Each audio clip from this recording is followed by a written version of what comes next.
खऱ्या अर्थानं दरवेळेला आपण महिलांना समाजाच्या प्रवाहात आणण्यासाठी घटनेच्या माध्यमातून असेल किंवा विविध योजनांच्या माध्यमातून असेल महिलांना प्रवाहात आणण्यासाठी आपण वारंवार काम करत असतो।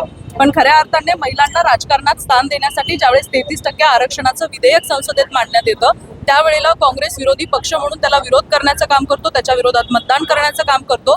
त्यावेळेला खऱ्या अर्थाने महिलांचा कुठेतरी केला गेलेला खूप मोठा अपमान आहे। म्हणजे स्वतःच्या घरातील महिलांना ते नेहमी पुढे करण्याचं काम करतात, पण सर्वसामान्य घटक असणाऱ्या सर्वसामान्य समाजातून येणाऱ्या महिलांना कुठेतरी हा विरोध ज्या वेळेला केला जातो त्यांचा आरक्षणाच्या मुद्द्यावरती विरोधात मतदान केलं जातं। मला वाटतं ही सगळ्यात मोठी शोकांतिका आहे आणि म्हणून कुठे ना कुठे सगळ्या महिलांनी एकत्र येऊन हा काँग्रेसचा निषेध इथं करण्याचं ठरवलेलं आहे, ज्याच्या माध्यमातून काँग्रेसला सुद्धा कळालं पाहिजे की आपण जे करतोय ते चुकीचं करतोय आणि येणाऱ्या काळामध्ये महिलांना हे आरक्षण मिळालं पाहिजे आणि महिला समाजाच्या प्रवाहात आल्या पाहिजे, याच्यासाठी हा निषेध सुरू आहे। तेजस्विनी केंद्रे, संभाजीनगर महिला आघाडी, जिल्हा समिती। काय मागणी आहे, कशासाठी तुमचं हे आंदोलन आहे? तुमचं आंदोलन आहे काल महायुती सरकारने संसदेमध्ये नारी शक्ती विधेयक या ठिकाणी आणलं होतं आणि महिलांना राजकारणामध्ये स्थान देण्यासाठी 33% आरक्षण मिळावं अशा पद्धतीचं हे विधेयक होतं।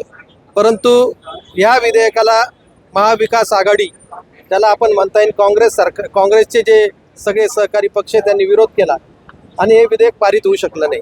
खऱ्या अर्थाने मतदानाच्या वेळेस, निवडणुकीच्या वेळेस महिलांच्या बाबतीत गोड बोलायचं आणि ज्यावेळेस महिलांना खऱ्या अर्थानं त्यांचा सन्मान करता येईल, त्यांना राजकारणामध्ये पुढे आणता येईल, अशा वेळेस ते विधेयक पास होऊ द्यायचं नाही, अशा प्रकारची दुटप्पी भूमिका या ठिकाणी काँग्रेसने घेतलेली आहे आणि निश्चित त्याचा निषेध आम्ही या ठिकाणी करतोय।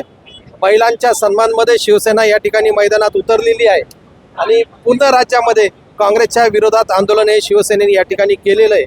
खऱ्या अर्थानं हा कोणाचा नाही तर हा खऱ्या अर्थानं या देशातल्या सर्व महिलांचा अपमान या ठिकाणी काँग्रेसने केलेला आहे आणि निश्चितच त्याचे परिणाम त्यांना या ठिकाणी निवडणुकीत भोगावे लागतील। जो महिलांचा अपमान या ठिकाणी झालेला आहे त्याचा बदला घेतल्याशिवाय महिला शांत बसणार नाही आणि त्या महिलांच्या पाठीशी आम्ही या ठिकाणी एकनाथ शिंदे साहेबांच्या नेतृत्वाखाली, खासदार श्रीकांत शिंदे साहेबांच्या नेतृत्वाखाली खंबीरपणे उभे आहोत। पण त्यांचं म्हणणं असं आहे की आरक्षण चाडून हा घाट घातला होता, तो आम्ही हाणून पाडला असं काँग्रेसचं म्हणणं आहे। काँग्रेसने सुद्धा किती वेळेस या ठिकाणी घटना दुरुस्ती केली हे मला सांगण्याची आवश्यकता नाहीये। ज्या वेळेस खऱ्या अर्थानं महिलांसाठी राजकारणामध्ये जागा निर्माण करून द्यायच्या असत्या त्यावेळेस त्या काही एखाद्या विशिष्ट धर्मासाठी नव्हत्या, त्याच्यामध्ये प्रत्येक धर्मातल्या, प्रत्येक समाजातल्या महिलांना स्थान मिळणार होतं आणि अशा वेळेस महिलांच्या फायद्यासाठी असणारं हे विधेयक त्यांनी पारित करून द्यायला पाहिजे होतं। राजेंद्र जंजाळ, शिवसेना जिल्हा प्रमुख, छत्रपती संभाजीनगर।